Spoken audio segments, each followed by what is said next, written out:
Assalamualaikum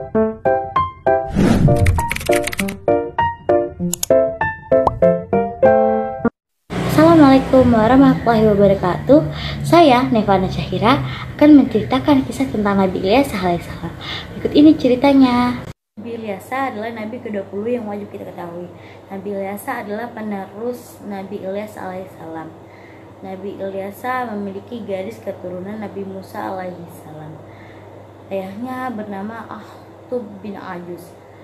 Ia adalah keponakan dari Nabi Ilyas alaihissalam dan juga anak angkat dari Nabi Ilyas alaihissalam. Nabi Ilyas selalu mengikuti dan mendampingi kemanapun Nabi Ilyas pergi. Mereka menyampaikan ajaran Allah. Nabi Ilyas dan Nabi Ilyas mengajak kaum yang ingkar kembali ke jalan Allah. Waktu itu Nabi Ilyas masih belum diangkat oleh Allah menjadi Nabi dan Rasul. Namun Nabi Ilyas setia menemani Nabi Ilyas kemanapun. Setelah Nabi Ilyas wafat, Nabi Ilyas yang diutus oleh Allah untuk menyampaikan setiap ajarannya. Nabi Ilyas selalu memegang teguh ajaran Nabi Ilyas alaihissalam. Ia meneruskan perjuangan Nabi Ilyas dalam menyampaikan ajaran Allah. Kepergian Nabi Ilyas membuat masyarakat lembah Sungai Yordania kembali ke jalan yang salah. Padahal mereka sudah meninggalkan berhala dan berada di jalan Allah. Namun sepeninggal Nabi Ilyas, mereka kembali lagi menyembah berhala. Kepada masyarakat lembah Sungai Yordania, Nabi Ilyas diutus oleh Allah. Nabi Ilyas terus-menerus menyampaikan ajaran Allah kepada mereka.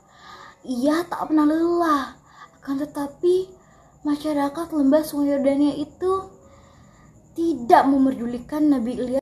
Hei masyarakat lembah Sungai Yordania, tinggalkanlah berhala itu.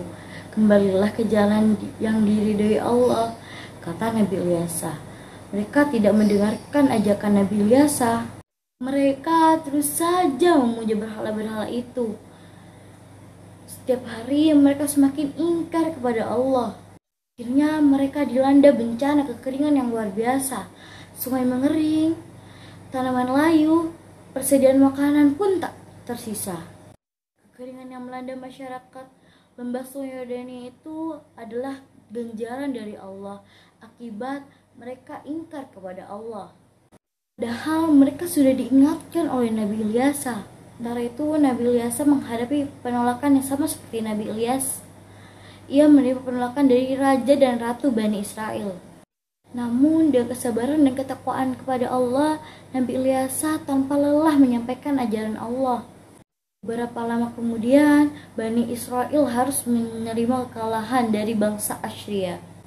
Mereka berperang, tetapi kalah dan takluk kepada bangsa Assyria. Kekalahan itu membuat wilayah Bani Israel mengalami kerusakan yang parah. Nabi Ilyas segera menyadarkan masyarakat Bani Israel. Ia menyampaikan ajaran Allah kepada mereka. Masyarakat Bani Israel pun kembali ke jalan Allah. Mereka menjadi kaum yang taat kepada Allah, sehingga mereka hidup rukun, damai, dan makmur. Namun setelah Nabi Ilyas wafat, mereka kembali lagi ke jalan yang ingkar. Mereka kembali menyembah berhala. Tidak ada lagi kehidupan yang rukun dan damai.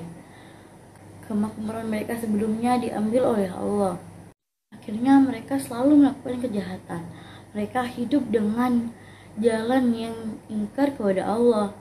Mereka merampok, mencuri, bahkan menghilangkan nyawa seseorang. Hingga pada suatu hari beberapa orang Bani Israel membunuh seseorang.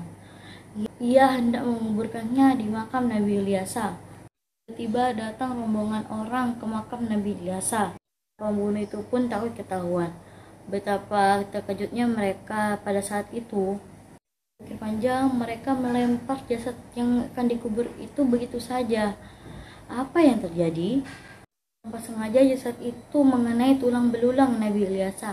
Seketika itu Allah menghidupkan kembali jasad tersebut. Peristiwa itu adalah salah satu mukjizat Nabi Ilyas dan bukti kekuasaan Allah. Nabi Ilyas adalah Nabi dan Rasul Allah yang sabar dan bertakwa. Ia tak pernah lelah menyampaikan ajaran Allah. Sejak kecil, Ia telah mendampingi Nabi Ilyas menyampaikan ajaran Allah, sehingga Allah melebihkan derajat Nabi Ilyas. Hal itu tertulis dalam Quran Surat An-Naml ayat 86. Sekian kisah tentang Nabi Ilyas. Semoga bermanfaat.